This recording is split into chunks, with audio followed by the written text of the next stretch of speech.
खरं तर एकनाथ शिंदेंनी अशी कुठली तक्रार करायला मी गेलो नव्हतो असं जरी प्रसार माध्यमांना सांगितलं असलं तरी बातमी वेगळीच समोर येते। मित्रपक्षातील संभाव्य पक्षप्रवेश थांबवा। शिवसेना मुख्य नेते आणि उपमुख्यमंत्री एकनाथ शिंदेंनी शिवसेनेच्या मंत्री आणि पदाधिकाऱ्यांना तसे आदेश दिलेले आहेत। भाजपने शिवसेनेच्या काही पदाधिकाऱ्यांना फोडलं आणि त्यांचा पक्षप्रवेश करून घेतला। त्यामुळे नाराज झालेल्या शिवसेनेनं मित्रपक्षातील काही असंतुष्ट पदाधिकाऱ्यांना गळाला लावण्याची रणनीती आखलेली होती। 22 तारखेला मित्रपक्षातील या पदाधिकाऱ्यांचा प्रवेश सोहळा घ्यावा अशी विनंती या नेत्यांनी एकनाथ शिंदे यांच्याकडे केली होती। पण केंद्रीय गृहमंत्री अमित शहा आणि मुख्यमंत्री देवेंद्र फडणवीस यांच्याशी गेल्या 2 दिवसात झालेल्या चर्चेनंतर हे सगळे संभाव्य प्रवेश रोखण्याचे आदेश एकनाथ शिंदेंनी दिलेले आहेत। महायुतीत वितुष्ट येईल असं कोणतंही काम करू नका असं शिंदे यांनी पदाधिकाऱ्यांना सांगितलंय। हे पक्षप्रवेश प्रामुख्याने ठाणे, रत्नागिरी, मराठवाडा, नवी मुंबई, रायगड या भागातले होते। आमचे प्रतिनिधी उदय जाधव यांच्याशी बोलूया। उदय, मुख्यमंत्री आणि अमित शहा या दोघांशी बोलल्यानंतर एकनाथ शिंदेंनी हा महत्त्वाचा निर्णय घेतलाय।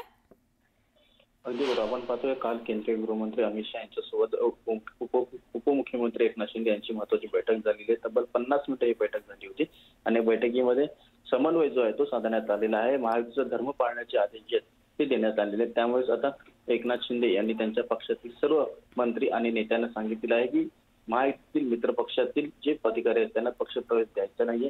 जे पक्षप्रवेश तुम्ही नियोजित केलेले तात्काळ रद्द करण्याचे त्यांनी आदेश दिलेले आहेत। त्याचबरोबर आपल्या पक्षातून किंवा त्यांच्या पक्षातून कुठल्याही प्रकारे फोडाफोडीचं राजकारण जे आहे स्थानिक पातळीवरती ते करता कामा नये असे स्पष्ट आदेश जे आहेत शिवसेना मुख्य नेते आणि उपमुख्यमंत्री एकनाथ शिंदे यांनी त्यांच्या पक्षातील सर्व पदाधिकाऱ्यांना नेत्यांना दिलेले आहेत। नक्की, धन्यवाद ही माहिती दिल्याबद्दल। आपल्याला उदय जाधव अधिक माहिती देत होते की उपमुख्यमंत्री एकनाथ शिंदे यांनी आपल्या कार्यकर्ते आणि पदाधिकाऱ्यांना बजावले की महायुतीत काही अडथळा निर्माण होईल असं कृती करू नका। उपमुख्यमंत्री एकनाथ शिंदे यांनी नवी दिल्लीत जाऊन केंद्रीय गृहमंत्री अमित शहांची भेट घेतली आणि जसं आता उदय सांगतायत 50 मिनिटं त्या दोघांमध्ये चर्चा झाली। यावेळी त्यांनी महाराष्ट्रातील भाजप नेत्यांची शहांकडे तक्रार केली असं कळतंय। यामध्ये प्रामुख्याने भाजप प्रदेशाध्यक्ष रवींद्र चव्हाण यांच्यावर त्यांचा रोख दिसून आला। दरम्यान अमित शहांसोबतच्या बैठकीनंतर बोलताना शिंदेंनी मी रडणारा नाही तर लढणारा नेता आहे अशी छोटीशी राज्यातली गोष्ट मी काही अमित शहांना सांगायला आलो नव्हतो, तो विषय तिथेच महाराष्ट्रात मिटला असं एकनाथ शिंदे म्हणाले।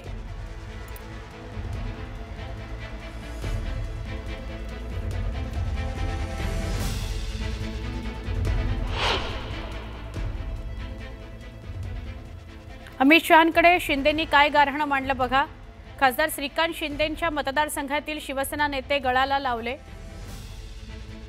रवींद्र चव्हाणांमुळे महायुतीत वाद निर्माण होत आहेत। महायुती विरोधातल्या बंडखोरांना आर्थिक पाठबळ सुद्धा दिलं जात आहे। पक्षप्रवेशाकरता पैशांचा बाजार मांडला जातोय। स्थानिक स्वराज्य संस्थांमध्ये महायुती म्हणून लढायचं ठरलेलं असताना हे वागणं योग्य नाही। ऐनवेळी भाजपकडून स्वबळाची तयारी केली जाते। भाजपच्या वरिष्ठांनी निर्णय न घेतल्यास निवडणुकीत फटका बसू शकतो असं अमित शहांकडे शिंदेंनी म्हटलेलं आहे। तशी तक्रार केलेली आहे असं कळतंय। तक्रारीचा पाडा वाचणारा रडणारा एकनाथ शिंदे नाहीये, तुम्हाला मी सांगतो। रडणारा नाही, लढणार आहे आणि ते आपण पाहिलं वेळोवेळी। त्यामुळे या छोट्या मोठ्या तक्रारी राष्ट्रीय पातळीवर आम्ही आणत नसतो।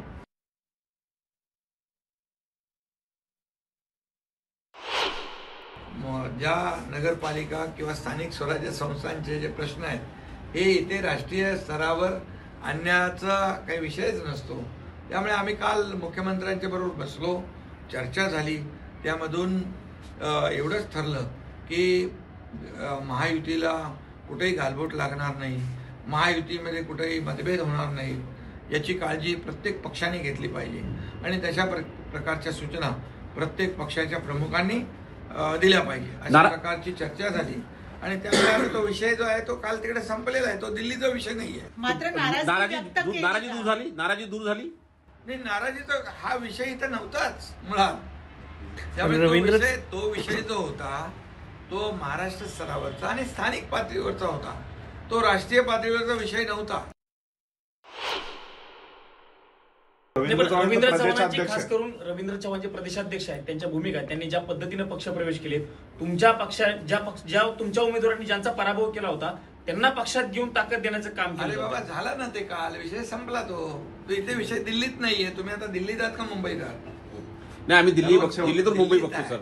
त्यामुळे तो विषय काल संपलेला आहे. तो विषयाला एवढा मी गांभीर्याने घेत नाही आणि घेणारही नाही. म्हणजे या सर्व प्रक्रियेचे 2-3 भाग पडतात. मुळात हे कोणत्याही विचाराच्या अनुषंगाने नव्हे तर केवळ सत्ता आणि सत्वा हा परवलीचा शब्द असल्यामुळे सर्व एकत्र आलेले आहेत. आणि सत्तेसाठी एकत्र आल्यानंतर यांचं टोळी युद्ध जे आहे ते अनेक दिवसांपासून सुरू आहे. आणि या टोळी युद्धाच्या अनुषंगानं हे सरकार कार्यरत असल्यामुळे यांना गँग ऑफ ट्रिपल इंजिन सरकार देखील आम्ही म्हणतो. राहिला दिल्लीश्वरांना गाठणे, तर महाराष्ट्रातले देवेंद्र फडणवीस हे शॅडो मुख्यमंत्री आहेत. महाराष्ट्राचे मूळ मुख्यमंत्री जे आहेत हे अमित शहा आहेत. आणि अमित शहा सांगतील तो त्यांना मंत्री बनवलं जातं, ती खाती दिल्या जातात. आणि महाराष्ट्राचा सर्व कारभार हा अमित शहा चालवत असल्यामुळे छोट्या मोठ्या सगळ्या कुरबुरी ज्या आहेत या अमित शहांच्या कानावर घाला असतात आणि अमित शहा महाराष्ट्राचे सर्व निर्णय घेतात. कुठेतरी हा सरकार महाराष्ट्राचा स्वाभिमान गहाण ठेवून महाराष्ट्रातले निर्णय महाराष्ट्रात न होता हे आता दिल्लीवरून व्हायला लागलेले आहेत. त्याच्यात मिठाचा खडा पडल्यावर कलाकंद करून कसा खायचा हे भारतीय जनता पक्षाला चांगलं माहिती आहे. आधीच त्यांनी 2 पक्ष फोडलेले आहेत. आता पुन्हा जे आहेत त्यांच्यासोबत असणाराही पक्ष हे फोडण्याच्या अनुषंगानं आता त्यांची कलाकंद योजनाही असावी. कुठेतरी हा सरकार महाराष्ट्राचा स्वाभिमान गहाण ठेवून महाराष्ट्रातले निर्णय महाराष्ट्रात न होता हे आता दिल्लीवरून व्हायला लागलेले आहेत. 2 दिवसापूर्वी पार्थ पवारांना मिळाली जी क्लीन चिट आहे त्यासाठी ती मिळवण्याकरता देखील दुसऱ्या उपमुख्यमंत्र्यांना अमित शहांना दिल्लीला जाऊन भेटावं लागलं होतं. याचं देखील स्मरण या निमित्ताने करून देतो. एकनाथ शिंदेचे तारणहार, एकनाथ शिंदेचे मसीहा म्हणून जर त्यांना कुणाकडेही दाद मागायची असेल तर ती एकमेव व्यक्ती म्हणजे अमित शहा. त्यामुळे जरा राज्यात कुठे काही खुट्ट झालं की एकनाथ शिंदे एकतर आपलं दरेगाव गाठतात, नाही तर ते अमित शहांकडे जायला निघतात. पण मुळात अमित शहांकडेच ते का जातात तर त्याचं एक महत्त्वाचं कारण हेही आहे की अमित शहा आणि देवेंद्र फडणवीस यांच्यामध्ये असणारा कोल्ड वॉर आणि जो देवेंद्र फडणवीसांच्या रडारवर असतो तो अमित शहांना फार प्रिय असतो.